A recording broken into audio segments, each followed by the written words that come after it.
Hey everybody. So we're getting into 8.4 part 2 today, the continuation of our lesson on simplifying radical expressions. Before we get into it though, I want you to really quick try a warm up dealing with the part 1 stuff we were doing last lesson on simplifying the radicals. Okay, on letters A and B, I want you to simplify these, which if you guys remember, that means breaking them down into their prime factors and looking for pairs of numbers or variables that come out, and then what doesn't pair up would stay inside. Okay, so go ahead and try that with these two, and then we'll get into the new stuff.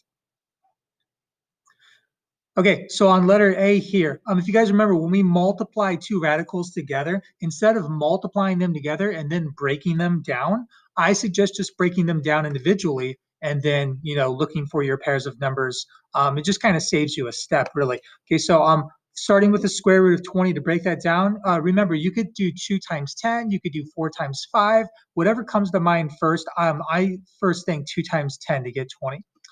Okay, 2 is prime. If you guys remember, we can't break that down anymore. We're going to leave it as is. 10, though, can be broken down. We can go 2 times 5. When we break down a number, cross it out. That 10 no longer exists. It's now a 2 times 5. Okay, and yeah, 2 is prime. 5 is also prime. So what we did is we broke the square root of 20, or I guess rather 20, down into its prime factors. If you guys remember, what we're going to eventually do is pair up numbers. But before we do, let's break down 10. Really simple, 2 times 5. Those are both prime. We're good. Okay, so now we can look for our pairs of numbers. Okay, 2 of the same numbers or variables. There's no variables here, though. Okay, so I see I have a pair of 2s right here. I also have a pair of 5s. Usually when they're far away from one another, I'll circle them individually and maybe connect them with a line. Okay, this 2 right here, though, does not have another 2 to pair up with. Okay, so what I do is I underline those numbers. Okay, and if you guys remember, numbers that pair up mean one of those numbers comes out of the radical. All right, so to get my answer on this pair of 2s means a 2 comes out. This pair of 5s means a 5 comes out. Remember, all of these numbers are always multiplied. Okay, numbers that do not pair up stay inside, and it looks like there's just this 2 that stays inside the radical. Okay, so last step, just multiplying these. Looks like we're getting a 10 square root of 2. Okay, so yeah, it's really that simple. Even when there's variables, that the process on all of these is the same when it comes to simplifying. Okay, take a look at letter B. All right, again, these are separate. Normally what I would do is just break them down separately. A couple things I want to point out. Square or the 5, breaking down a 5, I can't. It's already a prime number, but it would be part of the numbers I'd want to pair up. So I would bring it, down as far as my numbers that I'm pairing. Same thing with this 5. I would bring it down. All right, and then everything's broken down. I'm looking for pairs of numbers. It looks like we just have a pair of 5s, right? There are no numbers that are left in the radical. Okay, so for our answer here, this pair of 5s means we would get 5. All right, so a couple things to point out. Maybe the first one, and the reason why I did this particular problem is going to kind of lead into what we're doing today. If you ever multiply the square root of a number times the square root of the same number, your answer is always going to be that number under the radical, or what's called the radicand. Okay, so the square root of 5 times the square root of 5 is 5. Okay, and if I were to just randomly ask you, what's the square root of 16 times the square root of 16? The answer would be 16. Okay, and that's a really nice rule, or a little, not a trick, but it's just a good thing to remember, because again, it's going to show up in today's lesson. So the square root of a number times itself gives you just that number. Okay, and the other kind of, just by the way, if I had multiplied these together, square root of 5 times the square root of 5 would have got me the square root of 25, which most people have memorized. Oh, that's a perfect square. That would equal 5. That would have been another way of doing this problem. Okay, but I wanted to show you, some other parts of it. Okay, cool. So go ahead and get today's title. Make sure to get the part 2. You don't need to get these new rules because we had them on the last lesson, and you can just refer back to those if you need to. So just get the title. Okay, so real quick, just skimming by what we learned last lesson. We focused just on this first rule here, which was basically saying that no perfect square factors can be left in the radicand. Okay, and technically that's what we're doing. When it says no perfect square factors, these pairs of numbers are perfect square factors that we are taking out of the radical. Okay, so technically that is what we are doing, though I don't use all those fancy words. because I think it just makes it more confusing than it needs to. Okay, today though, we're going to be focusing on fractions. Okay, the first rule of that is there cannot be fractions in the radicand. Remember that number right there is the radicand. It cannot be a fraction. I'll show you what we do when we end up with fractions under the radical. Okay, the other thing is no radicals can appear in the denominator of a fraction. If we have a fraction, we cannot have a radical in the denominator. And again, I'll show you what we do when that happens. Okay, so yeah, let's go and try this out.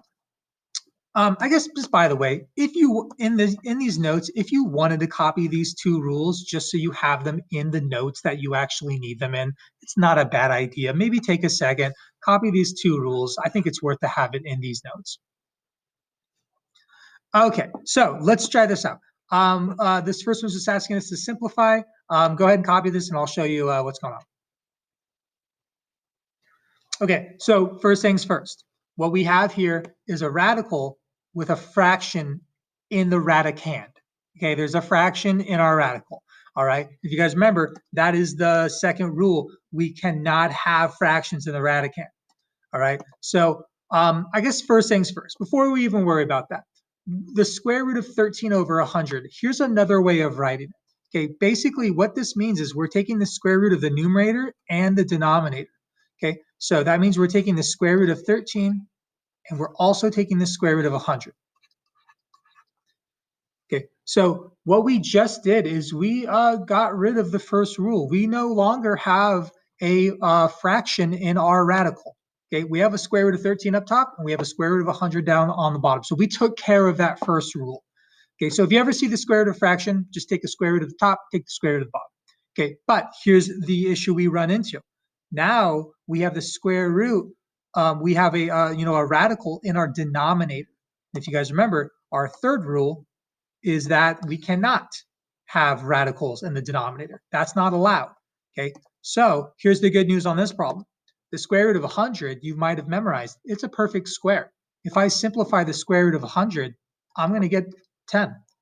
Okay, and the radical disappears. Up top, the square root of 13, that does not simplify. If we try to break down the square root of 13, by the way, that thing's prime.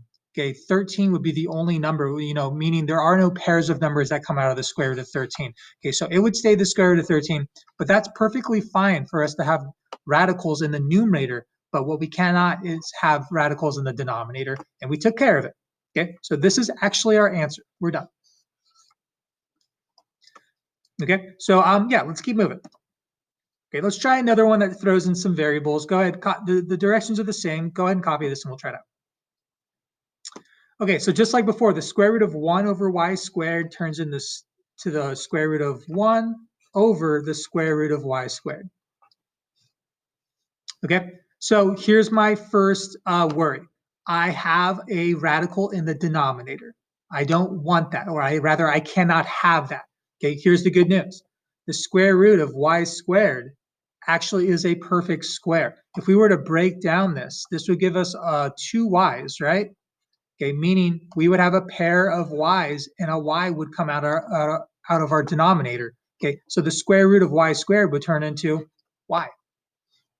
Okay, by the way, here's always a little nice thing to know. Square rooting and squaring are actually opposites of one another and they actually cancel each other out. Okay, this square root symbol and this power of 2 would actually cancel and give us a y. If you can remember that little rule, you can kind of save yourself whenever you deal with the square root of something being squared. Okay, save yourself a little time is what I mean. Okay, up on the top, the square root of 1, we can actually simplify that. Okay, this is kind of interesting, but the square root of 1, if I were to break down 1, I could break it down into 1 times 1, right? Okay, meaning I would have a pair of 1s and I would get 1 as my answer.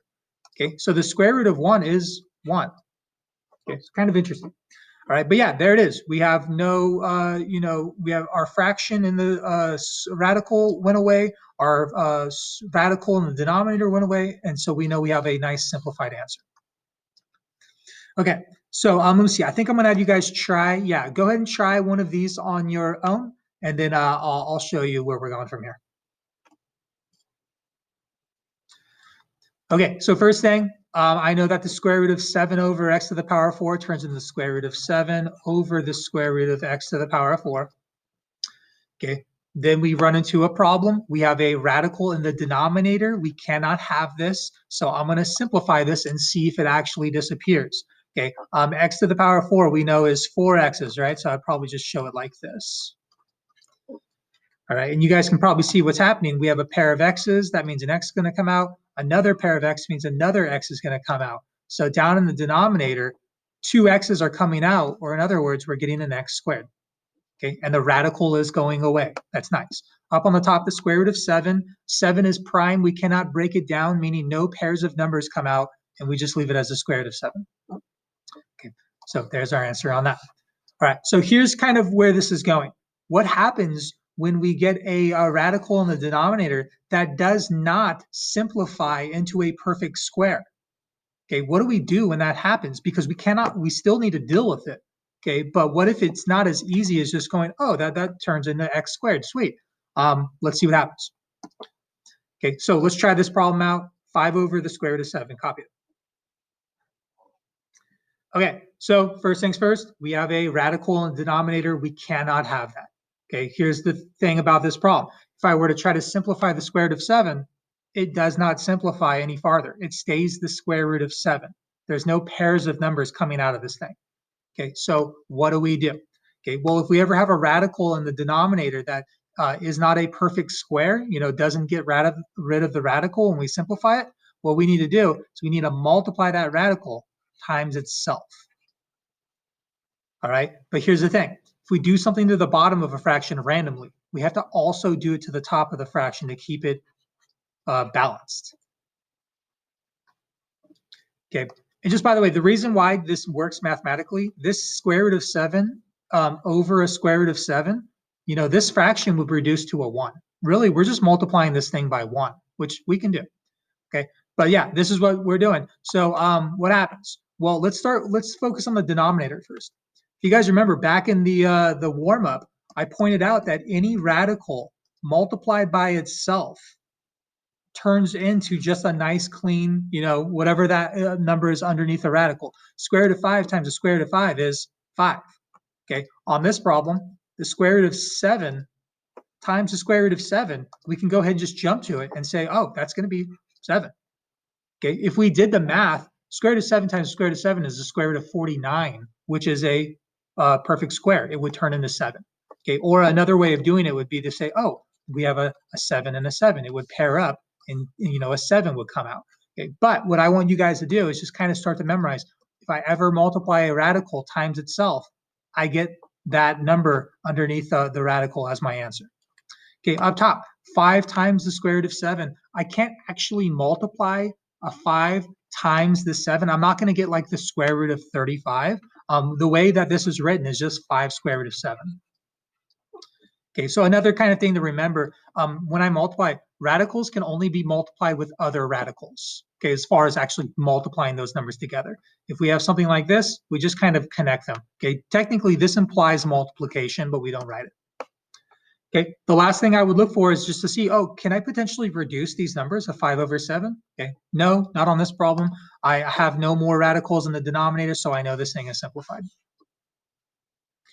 Okay, so yeah, big thing, if you ever have a radical in the denominator, you're just going to multiply it by itself, and it's going to get rid of it. That's how you deal with that. Okay, cool. Let's try another one, and then I'll have you guys try one on your own. Go ahead and get this. Okay, so I have the square root of x in the denominator. I need to get rid of it. So again, I'm going to multiply it by itself.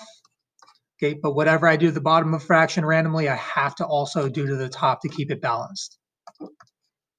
Okay, and again, I always like to focus on the denominator first. The square root of x times the square root of x, just like you multiply the square root of a number times itself, the same thing happens with variables. The square root of x times the square root of x is x. Okay, up top, 1 times the square root of x would be 1 square root of x. And you can leave it like this, but something I want you guys to know is this 1, if there's ever a 1 in front of a square root, normally that's an invisible 1. That is not written. It's not necessary to write it. Okay, but I don't mind if you write a 1 square root of x. But just know if you ever were to do like a multiple choice test or whatever, if you got this answer, but you saw it without the 1, that would technically be correct. Okay, but yeah, this works for me. There's no radical in the denominator. We're done. Okay. One other thing to point out, you might I had the thought, oh, can I cancel these x's? I have an x on the top and the x on the bottom. No, a square root of x would only be able to cancel out with another square root of x. Okay, so they would need to be the same exact things to be able to be canceled. Okay, so that's why we're done here. Okay, so I'm gonna have you guys go ahead and try one on your own here. Get rid of that square root of 3 in the denominator, and then I think we just have a couple more.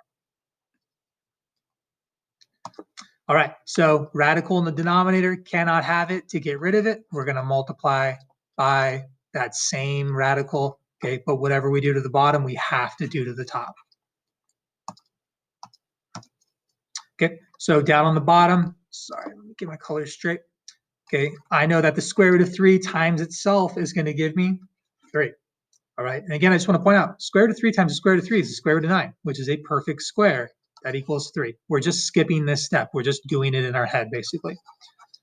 Okay, up on top, 6 times the square root of 3. Be careful, we cannot multiply those together. We can't get an 18 or a square root of 18. We get 6 square root of 3. Okay, and this right here is not a bad answer, but can we go farther? Can we reduce any numbers? Okay, well, if you guys notice, a 6 over 3, yeah, we can actually reduce that. 3 goes into both of those, okay? So let's go actually one more step here and realize that 3 goes into 6 2 times, and it goes into 3 1 time, okay? This square root of 3, by the way, stays up top. Okay, if you want to show yourself in your notes that we reduced by a 3, you can say like divided by 3, divided by 3. Like if that helps you to, when you refer back to it, that's all we did. All right, so 2 square root of 3 over 1. Normally when we have a fraction over 1, that 1 on the bottom isn't necessary. So let's do one more step and let's write it as a nice clean 2 square root of 3. Okay, so normally, just so you know, this is where you'll stop normally on problems, but always check to see, can I actually go farther? Can I reduce anything? Okay, cool. All right, so from here, we're gonna shift gears a little bit and look to see what happens when we add together radicals. Okay, we've been doing a lot of multiplying. What happens when we add them? Go ahead and get this. Okay, adding together radicals is a fairly simple idea. Okay, here's what you must have to be able to add together radicals. Okay, for this 4 and this 9 to be able to be added together and to get a 13, they must be connected to the same radical. All right, they must have. So if you want to leave yourself a note, let's just say must have same radical. Okay, so yeah, and when they are connected to the same radical, you can just go ahead and add these together, and then have that radical attached to it. So a 14 square root of 3 plus a 9 square root of 3 gives us a 13 square root of 3. Okay, and that's really as simple as these get. Okay, what I want to point out is, what if we have like 4 square root of 3 plus 9 square root of 2? Could we add these together? Okay, the answer is no, we could not, okay, because they are not connected to the same radical. All right, so again, you might want to write this in your notes here and just point out this wouldn't work.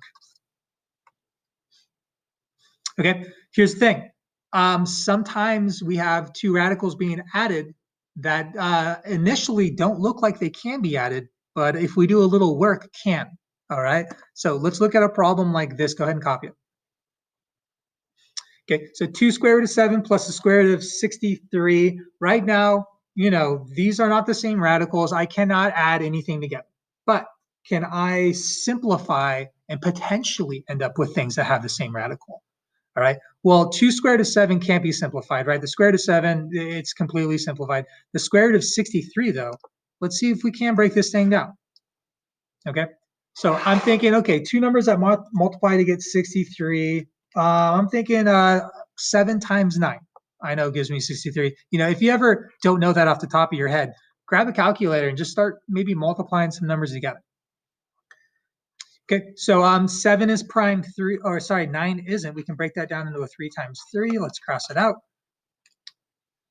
Okay, so we have all these prime numbers. So it looks like a square root of 63. We have a pair of 3, so a 3 comes out and a 7 stays inside. So this is actually turning into a 3 square root of 7. Okay, this 2 square root of 7, let's go ahead and just bring it down. So 2 square root of 7. All right, and you can kind of see where these problems are going. Now we have two radicals, or I guess two numbers that are attached to the same radical. This 2 has a square root of 7, this 3 has a square root of 7. So I can go ahead and add these together and get a 5 square root of 7.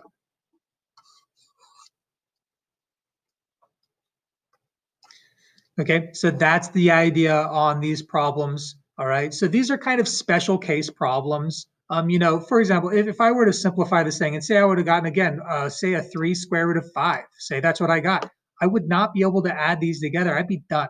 There'd be nothing I could do to this problem. All right, but these problems are kind of made in a way that this will often happen, and you'll be able to then add your numbers. All right, so pretty simple. I'm gonna have you guys try one of them. Okay, so go ahead, try this one out, simplify the square root of 6 or 48, and see what happens. Okay, so 5 square root of 3 cannot be simplified. Square root of 48, though, can. Let's break it down. Okay, there's a few options to, two numbers that multiply to get 48. I think 2 times 24. Okay, 2 is prime, 24 can break down 2 times 12, cross it out. Okay, 12 is 2 times 6, cross it out. 6 is 2 times 3, cross it out. Okay, and it looks like now we have a bunch of prime numbers. Okay, so pairing up numbers. Pair of 2s means a 2 comes out. Pair of 2s means another 2 comes out. This 3 is going to stay inside. All right, so hold up, that went a little farther than I wanted. All right, so yeah, pair of 2s, 2 comes out. Pair of 2s means another one comes out, being multiplied. What stays in the radical is the numbers that do not pair up, that 3.